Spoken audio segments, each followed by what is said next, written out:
Wow, the power of words, huh? Snoopy thought he could just get away with it, and then all of a sudden he started hearing the words about how hot it was. Have you ever been like that, where you start talking about something and it suddenly changes the way you feel? People start talking about food, like the potluck we're going to have, and they start talking about the really delicious meats and how juicy they are, and how good they're going to taste, and how the sweetness and some of the cakes are. And they do that, and you start getting hungry, right? Oh, by the way, we have a potluck afterwards. Did you have an announcement to make about that? Or was that later? It's later, okay. Just there. By the way, just so you know, we're having a superhero VBS, and because of that, now this is the last of the Peanuts series that I'm going to do. We're going to be doing 4 weeks on Superman, all right? So just thought I'd let you know. It'll be from the Bible, don't worry, but he'll be our main illustration. And we're going to do that in honor of the VBS that's coming up. But this last one, I was thinking about the power of words. And I got to be honest with you, this is one of those sermons that took me someplace I hadn't planned to go. Like I started looking, and I started writing, and I started reading. And as I was writing the sermon, it was like suddenly over here. And I said, well, how did the sermon get over there? And I'll explain later kind of what had happened. But it's because I started out the sermon thinking to myself, oh, power of words, let's talk about that. Because the power of words is very strong. The passage for today, we have in Proverbs 18:21, it says this, death and life are in the power of the tongue, and they that love it shall eat the fruit thereof. You heard that saying, sticks and stones may break my bones, but names will never hurt me? How many of you believe that? That's what you tell little kids so that they won't feel bad. But you know good and well that something that a third grader said to you a long time ago can stick with you. Sometimes the hurtful sayings that a person says just one time can stick with a person and make them feel horrible about themselves, horrible about their lives, especially if the others laugh at you when the other person says it, right? Sticks and stones may break my bones, but words can damage my soul. Words can damage my heart, my emotions, and they will make me feel a certain way for a long period of time. There are people who won't walk through the doors of the church because of something that was said to them. And who knows what was said? But why won't they walk through the doors? Because that hurt. That hurt that they do. And whenever they associate church, they associate those words that they heard. And sometimes they don't even remember the words. They just feel the pain. That's how powerful words are. Words can shape someone's life. Now, that's a negative, but what about the positives? Think about some of the positive things people have said to you about in your life. You know, I remember when I was younger, I drew something in class one time. This is second grade. We were having a little art thing. This teacher, I don't know what was on her mind, but she had all the students stand up, and then they would go up in twos, and in the class would vote for which one of those two pictures they liked the best. So basically, it was dividing the class between this half's the winners, this half's the losers. And they would walk up there with your artwork, and the class would vote. And I got overzealous trying to paint Santa going through the clouds this second grade. Santa going through the clouds with all of his reindeer, and I started drawing the thing with the crayon, and it just kept bleeding all over the place. You know, it just didn't turn out the way that I'd hoped for. And it got worse and worse, and I started making more and more black sky and more red. Before long, it looked like a Picasso. And we got up to the front of the class, and I remember holding up my picture, okay? I'm 7 years old, right? I held up my picture, and everyone laughed because it was that bad. Now, to have the entire second grade laugh at you, guess what? I don't draw. I don't paint. Maybe I'll paint your house, but I will not paint your picture. I don't do any artwork whatsoever. Period. And you say to me, what, can't you get over that? Well, yeah, I can now, but I didn't get over it during the formative years of my life. It stuck with me. You see how words can have an impact on somebody and change the rest of their lives? Those kind of words have stuck with many of you. In your hearts, in your souls. You're still feeling some of the pain that has been said to you in the past. And it shows up in other ways that you don't even realize sometimes. In angers that come out, in painful thoughts that come out, in reactions that come out. And you don't even know why you feel that way. You just do. And it's because those words have been eating inside of you. God wants to give you victory over those words. And He will give you victory over those words. But you're going to have to claim it. You have to claim that victory. See, I was kind of going in that direction with the sermon, and then the sermon started to veer off in a whole different direction. You see, God not only wants to help us with those painful words of the past, but God's words actually produce. Do you realize that? God's words produce something. I'll give you an example of this. If you think about it, go to Genesis chapter 1, and you're going to see that God spoke, and He said, let there be light, and guess what? There was light. God spoke, and He said, let there be vegetation, and there was vegetation. God spoke, and He said, let there be a man, and there was a man. He created him out of the dust. Where did the dust come from? He spoke into existence. God spoke, and things began to happen. You see, God had an amazing way of producing with His words. But then you say, well, that's God. Humanity can't. Well, Jesus came to be in the flesh, and while He was in the flesh, He had the limitations of the flesh. But yet, Jesus spoke, and guess what happened? In Mark 1:41, Jesus spoke to the leper, and He said, be clean, and the leper was clean. To the man with the evil spirit, He said, be quiet, come out of him. And the spirit was quiet, and it came out of him. To the deaf man, He said, be open, and the man's ears were opened. And then to the storm, He said, be still. And guess what? The storm was still. You see the importance of words. God is producing. Jesus Christ was producing. And you say, well, okay, that's God and Jesus. Think about it. One day, Jesus was walking along with His disciples. And He looked over at a tree that wasn't bearing fruit. And He spoke to the tree. And when He spoke to the tree, He said, basically, you're not going to bear fruit, wither and die. And they came back the next day, and what had happened? The roots had withered, and the tree had died. You say, why would Jesus kill a tree like that?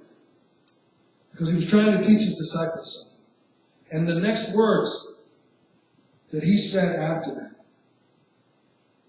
He says this. He says, have faith in God. If anyone says to this mountain, go throw yourselves into the sea, and does not doubt in his heart, but believes that what he says will happen, it will be done for him. Therefore I tell you, whatever you ask for in prayer, believe that you have received it, and it will be yours. This is a promise to the disciples, right? Believe that you have received it, and it will be yours. Now, I'm going to have to make a reminder here, okay? This is a problem I have with the name it, claim it crowd and the whole, look at my gold jewelry crowd and all that. James makes it very clear. He says, when you ask, you do not receive because you want to take what it is that you're asking for and spend it on your desires. Those things you lust after. So if what you think is this name and claim it thing where I'm going to say, I want a Mercedes and I'm going to claim it in the name of Jesus, that's spending what you get on your desires. That's not what Jesus is talking about. He's talking about having a kingdom heart. And as a member of the kingdom, as a member of the king's army, go out there and claim things and victory in the name of Jesus. Not things for ourselves so that we might be able to build up my treasuries. Otherwise, I'm going to go out there and I'm going to claim a portion. Maybe yours. You don't have one? Same to both. You say, are you saying you can't claim a car? Hey, I'm telling you what, if you need a car, and you pray that God will give you a car and help you get one, guess what? You're going to wind up with a car. Because you need one. It's not to spend what you want on your desires. It's because God's going to help you. God is going to give you the help that you need. Somehow, a car is going to show up. Somebody's going to point out about it. Oh, but if you think that it's going to be stuck under your Christmas tree, like Santa Claus into something, that's not the way that it works. There's a little more to it than that. That being said, Jesus is saying that we shouldn't just glibly say things, but that it has to be backed up by faith. Whenever we do pray these kinds of prayers, we have to have faith. Sometimes people will say, I'm going to be a millionaire, or something like, I'm going to be president of the United States. These kind of statements lack faith because the person doesn't really believe it. They're just saying it, as a funny something or whatever. And I hear people all the time say things, and they don't necessarily back it up with faith. I'm going to go to school. They don't go. I'm going to get a better job. They never do anything about that. I'm going to lose weight. They never really change what's going on over time, but never really change the mental processes. I'm going to become someone who no longer has a problem with this or that addiction, and the problem is that it doesn't change. Why? Because the mind hasn't changed. Because really, ultimately, it wasn't backed up by the faith. Because faith requires action. There's a little more to it than that. If all you want to do is say, well, I'm just going to have faith, you're missing the point. Because when the Lord says, have faith, He also says to us that we have to move in action. Saying things should be action-oriented, especially for the Christian, because we have to understand that our words have power. And so therefore we have to be careful if we're self-talking ourselves in negative ways. I can't do it. Everything's wrong. My job is terrible. My life is terrible. My family's terrible. Everything's terrible, terrible, terrible. And we begin to think this way and talk that way. Guess what? We are putting ourselves into a place of despair. But what if that could change? What if that could be transformed? The Bible says it can. All of that can be transformed. We don't have to put up with that kind of negative spirit in our lives. I once said to my family, I said, I'm going to be a preacher someday. They said, you're going to be a preacher? What are you going to do about that? Well, after I said I was going to be a preacher, guess what? I enrolled in school. And I went to college, and I studied. And after I studied there, I went through all the ordination processes that I needed to go through. And I took a church out in Iatan, Missouri. And it became Western Community Church. And I went through all of that it took me 2 years of pastoring that church before I was ever ordained. So 7 years of college, actually I did it 10, but anyway, 7 years of college and 2 years of pastoring, and finally I was an ordained elder. If you understand what I'm saying, I took on faith that I was to be a pastor, but I had to get my feet moving, and I had to study, and I had to work at it. Some of you are in a position where you are right now because not only did you accept our faith that that's what you would be doing someday, but you went out and you got the education to do it. Or you did the training that you needed to do. Whatever career path. You understand what I'm saying? And so as Christians, we're not simply saying, well, I'm going to claim it. We also have to put our feet into action as God leads. So, our words are action-oriented. Our words can change circumstances. How can our words change things for us? Well, this is where Romans 12:2 comes in, where it says, do not conform any longer to the pattern of this world, but be transformed by the renewing of your mind. It's a transformative thought. Things can change for us even if we feel that our religion isn't working for us. Because sometimes what we're doing is we're clinging to an idea, a tradition, instead of an active faith in a living God. A God who is with us in the here and now. Sometimes we hang on to the ideas or things that we've heard in the past, and we try to grab onto them rather than saying, God, I need you right now in this circumstance. Because we need to get a hold of God. We need to pray to God. And I'm going to tell you something. Whenever I cook, it happens. Stop laughing. Anyway, whenever I cook, and I got a pot on the stove, you know what I never do? I never take the pot off the stove by grabbing the pot. If I do that, I'm going to burn myself, right? I need to use the handles. Maybe a couple of potholes. Okay? Prayer is like that. Prayer is putting a handle on our faith so that we might be able to reach out to God and see things change. We don't have to live a defeated life. Our prayer lives can be powerful and effective. We have to believe that what we're saying is powerful and effective. It's so important for Christians to understand this concept here. We need, instead of to say, oh, I don't have any faith, to understand that those words are unbiblical. Now, I've heard people say this, and this is another problem that I have with them. They would claim it to them. Their theology is that, well, you just don't have a faith. That's unbiblical. That's very unbiblical. Let me explain why it's unbiblical to say, oh, you just don't have enough faith. Because our faith is not of ourselves. Did you realize that? Romans 12:3. Most of you have probably heard Romans 12:1. To offer your bodies as living sacrifices. I just read Romans 12:2, which says, be renewed by the transforming of minds, right? But how many of you are very familiar with Romans 12:3? Because this passage says something that is very important for us to understand when we're praying these things. And here it is. Romans 12:3 says that we have been given, each one of us has been given the faith that we need.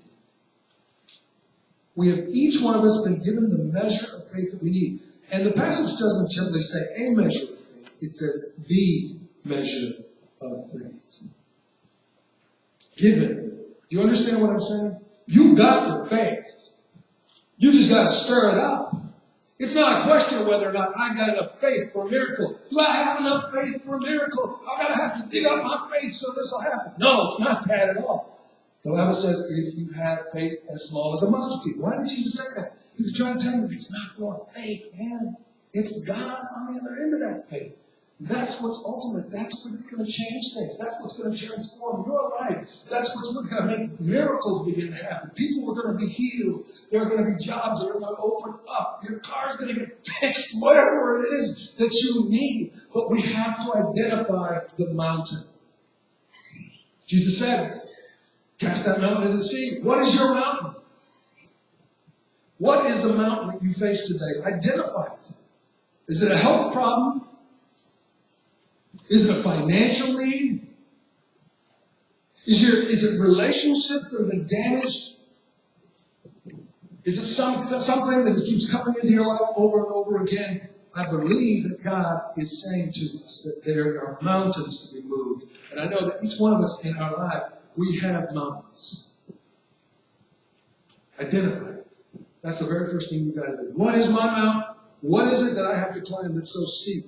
Then the next thing that we do after we claim that mountain is we begin to claim victory over it in the name of Jesus Christ.